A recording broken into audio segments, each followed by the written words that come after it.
प्यारे दोस्तों, पेश खिदमत है किस्सा जादू की गेंद। पुराने जमाने की बात है कि किसी गांव में एक बुढ़िया रहती थी। उसके एक ही लड़का था जिसका नाम था आदिल।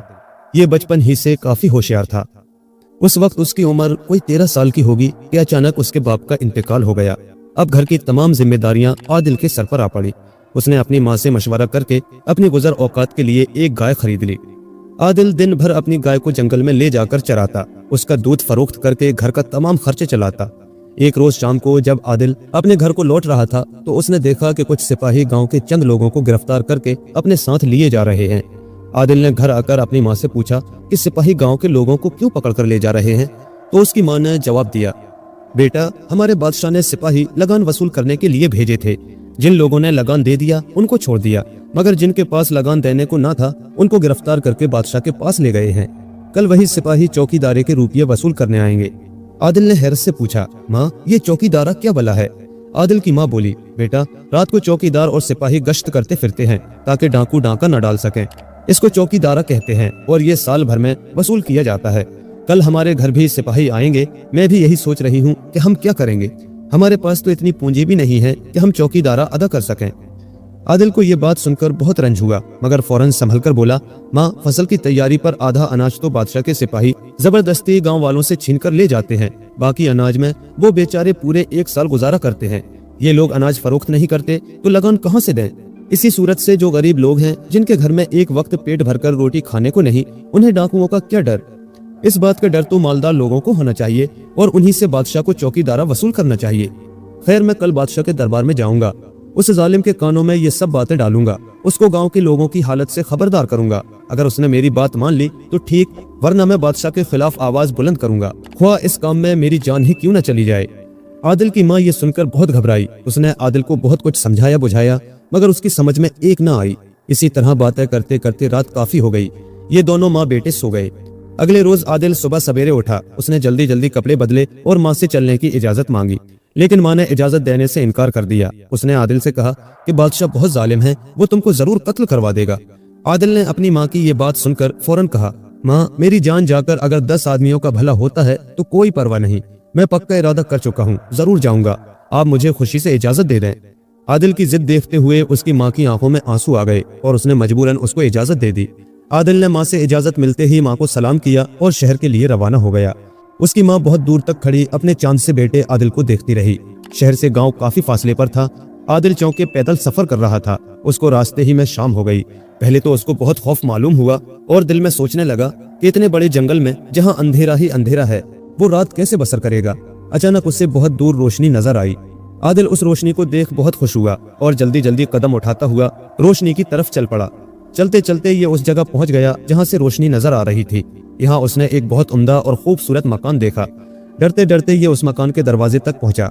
उसने दिल मजबूत करके दरवाजा खटखटा ही दिया। इस पर मकान के अंदर से आवाज आई, कौन है? आदिल ने जवाब दिया, एक बदनसीब मुसाफिर।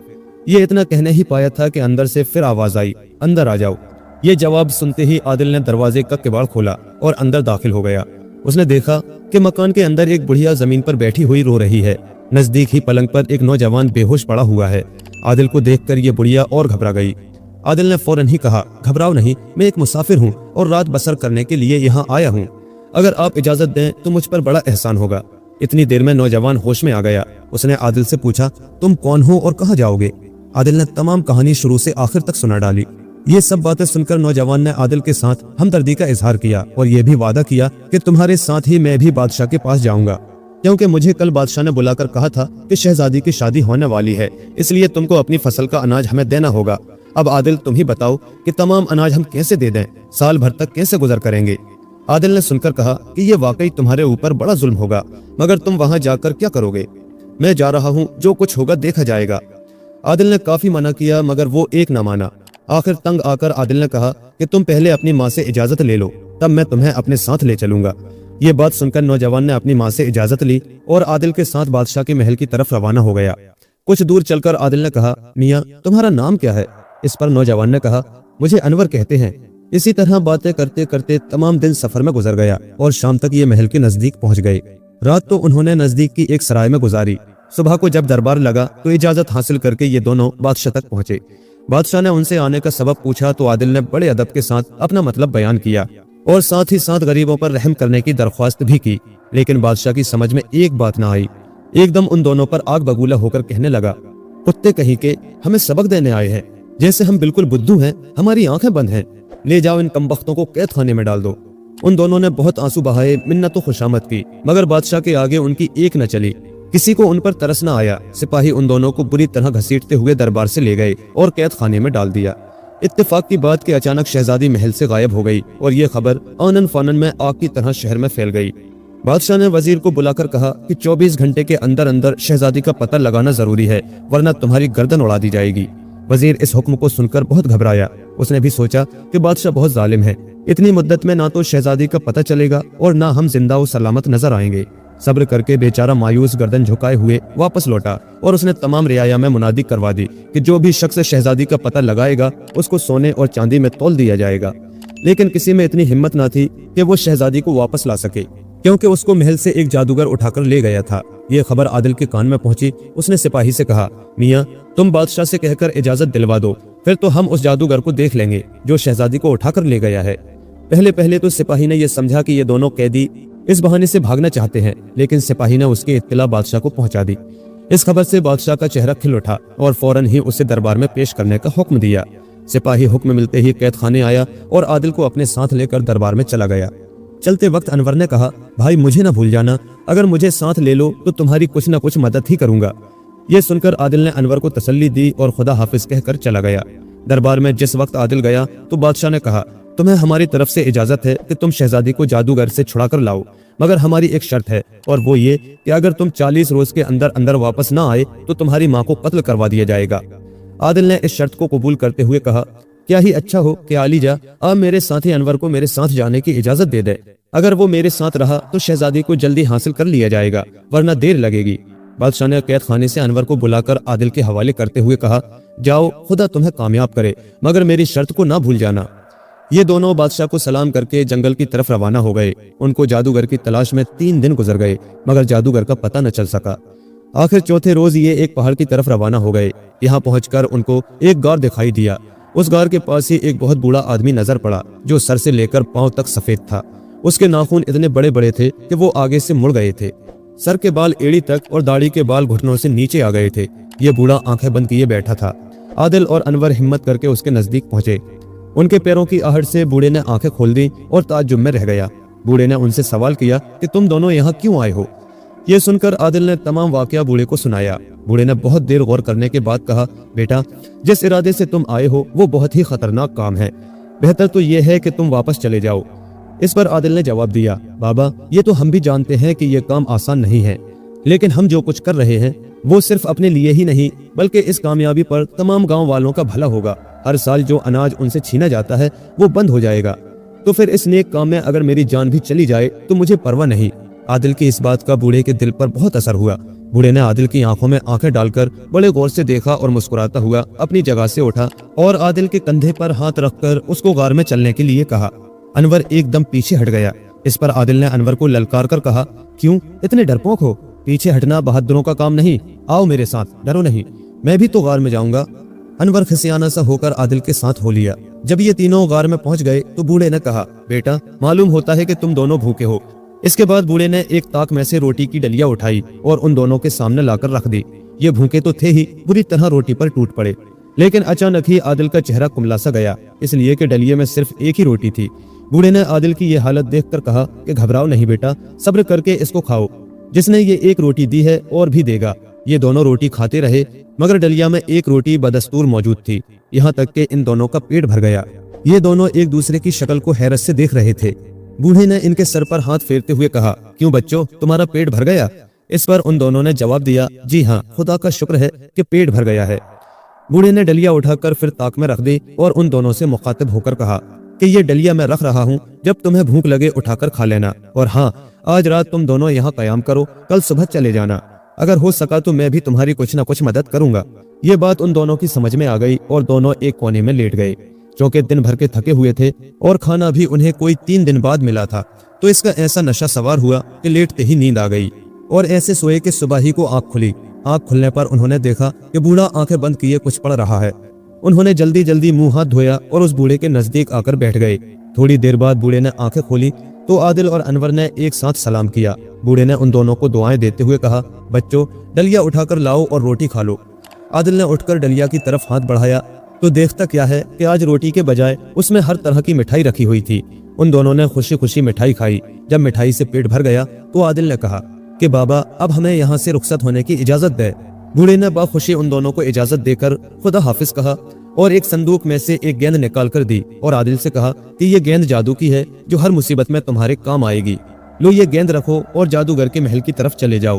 اس گیند سے جس طرح چاہو گے کام لے سکو گے، صرف گیند کو آواز دے کر حکم کرنا، اللہ نے چاہا تو کام پورا ہوگا۔ ان دونوں نے بوڑھے کا شکریہ ادا کیا اور روانہ ہو گئے۔ تھوڑی دور چل کر عادل نے گیند کو زمین پر رکھ کر کہا، جادو کی گیند جادوگر کے محل کا راستہ بتا۔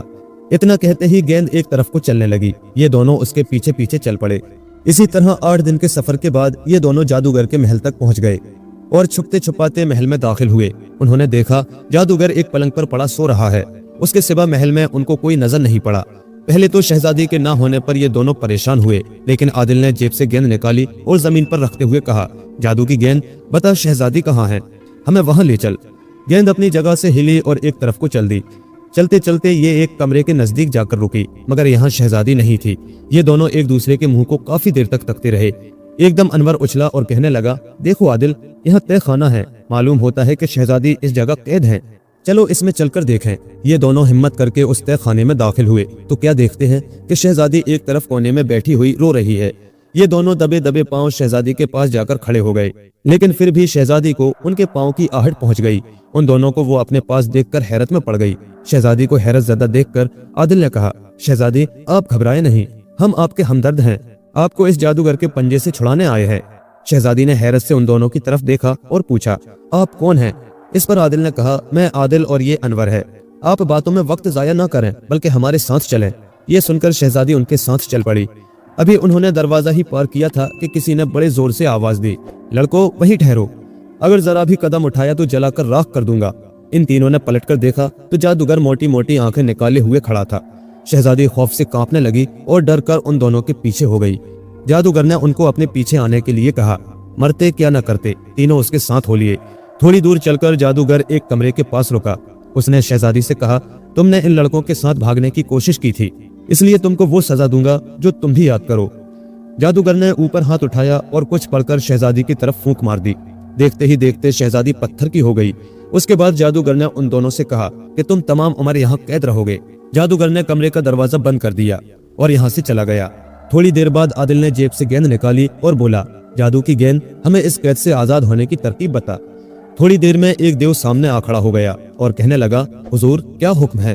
عادل نے دیو سے کہا، دیکھو اس شہزادی کو جو پتھر کی بنی ہوئی ہے اصلی روپ میں لاؤ اور ہمیں یہاں سے آزاد کراؤ۔ دیو نے عادل کو اپنے ساتھ لیا اور اڑ گیا۔ ایک چشمے کے پاس آ کر روکا اور کہنے لگا، حضور یہاں سے پانی اپنے ساتھ لے لیں، یہ پانی شہزادی پر چھڑکا جائے گا، تب ہی شہزادی اپنی اصلی حالت میں آئے گی۔ عادل نے جلدی جلدی ایک بوتل میں پانی لیا اور دیو کے پاس آ گیا۔ دیو کو بڑا تعجب ہوا کہ اتنی جلدی عادل نے پانی کیسے لے لیا۔ اس نے عادل کو اپنے ہاتھ پر بٹھایا اور آنن فانن میں جادوگر کے محل آ پہنچا۔ انور عادل کو دیکھ کر بہت خوش ہوا اور دوڑ کر عادل کے ہاتھ سے بوتل لے کر اس کا منہ کھولا اور تمام پانی شہزادی پر چھڑک دیا۔ پانی پڑتے ہی شہزادی اپنی اصلی حالت میں آ گئی۔